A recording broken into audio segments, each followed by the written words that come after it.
দিয়ে যাচ্ছে তবুও জল ভরাতে পারছে না। আর যেটাতে অল্প জল দিলেই ভরে যাবে সেই কুয়ার দিকে কেউ তাকাচ্ছেই না। এর কারণটা কি? আর যদি কারণের উপরি বলতে পারি তবেই আমি কলিতে যেতে পারবো।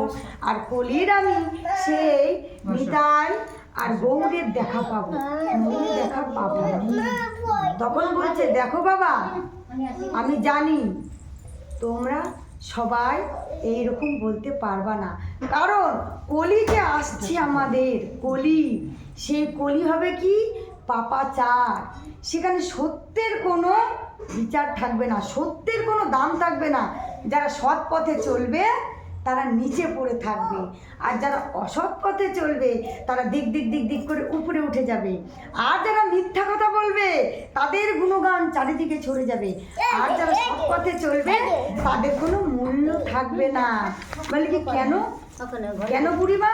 বলে কি ওই যে কুয়া, যে কুয়াতে এক বালতি জল দিলে উথাল পাতাল হচ্ছে, তার মানে কি আমি একবার যদি হরিনাম করি আমার এই দেহ প্রস্ফুটিত হয়ে উথাল পাতাল করে সুন্দর একটা ফুলের মতো সৃষ্টি হবে।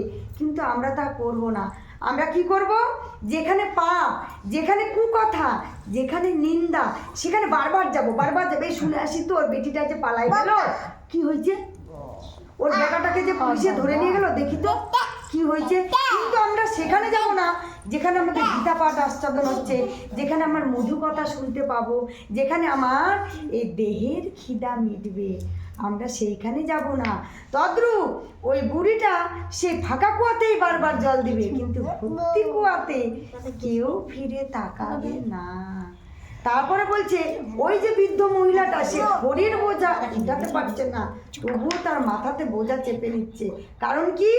আমি কিন্তু জানি আজকে আমি একটা পাপ করলাম, এই পাপের ফল আমাকে এই জন্মেই ভোগ করতে হবে। আমরা কি বলি যে আমরা এই জন্মে যদি কোনো পাপ করি তার ফল নাকি পরের জন্মে ভোগ করতে হয়। না, এই জন্মের পাপ আমাকে এই জন্মে ভোগ করে তারপরে এই ধরাধাম থেকে গোবিন্দ তোমাকে সুন্দর দেহ নিয়ে যাবে। তার আগে তোমার পাপ পূরণ না হওয়া পর্যন্ত তোমাকে নিয়ে যাবে না। ওই যে বৃদ্ধ মহিলা, তোমার এখন ধর্ম কর্ম করার সময়, তোমার এখন দুটো কৃষ্ণ কথা বলার সময় না। তো তুমি পাপের বোঝা বইতে পারছো না, আরও নিচ্ছ। তোমার দেহ চলছে না, তবুও তুমি আরও নিচ্ছ। আর তোমাকে কিছু বলতে গেলে বলে আমার এখনো সময় হয়নি।